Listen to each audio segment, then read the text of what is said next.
Let's bring in Priya Tew, who joins us now from Southampton, who is a dietitian specializing in eating disorders. Priya, good to have you on the show. I want to ask you so much.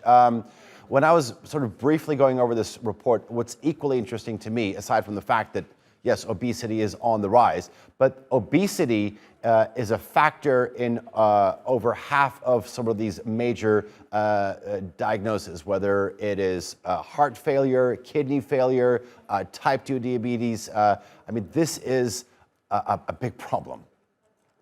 Absolutely. It's a really serious problem, and it's something that we all need to be taking on board. Our health is so important to us, and nutrition and how we move and our whole lifestyle is really fundamental to that. So I think really making sure that you're thinking about what you eat, how you feel yourself, and how you look after yourself on a daily basis is the key here. Okay, every country throughout the world is affected by obesity. However, we know that some lower income countries have experienced the most staggering rates when it comes to obesity rates over the past decade. This is alarming in itself.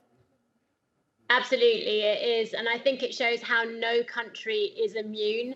Sometimes we think it's only the countries who have more access to food and who have more access to a greater range of resources that are going to be hit the hardest. But actually, this is something that is going on worldwide.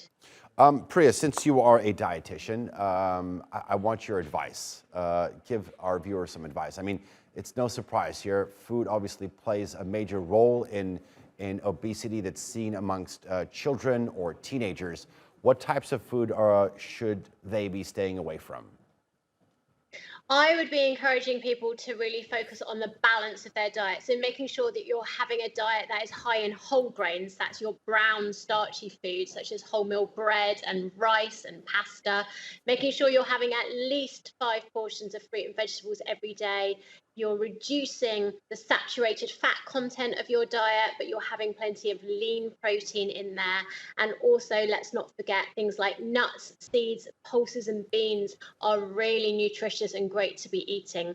So it's all about reducing down things like the cakes and the biscuits and the ultra processed foods, and having a focus more on natural foods, things that you can cook every day from scratch in your kitchen.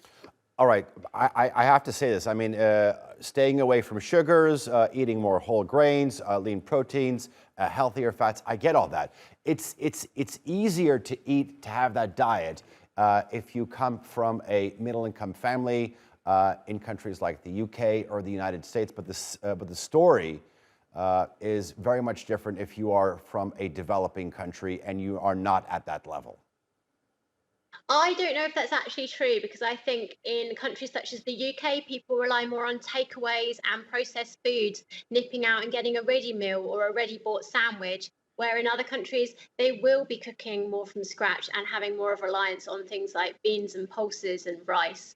So I don't know if that's always true. I think perhaps in the lower income countries, more things like fizzy drinks and processed foods are coming in on the market, and that is causing a problem, as well as it's not just about nutrition, it's also about the amount that we move and our whole culture and the impact that that has. Let's talk about that culture. How do you actually get people to actually stay away from fast foods then? That's a really hard one. I think marketing plays a very big role here. The way that foods are being made. So, food manufacturers need to be asked to cut down on things like the amount of salt and fat and sugar there is in some of these foods. Our portion sizes have got larger and larger over the years, and our reliance on just nipping out to go and get a takeaway or that quick, easy meal, because we've forgotten how to cook almost. So teaching people those skills and showing them that actually it can be just as quick and easy and really enjoyable to cook at home is really important. Okay. Priya, thank you very much for joining us on the NewsHour. Enjoy talking to you. Thank you.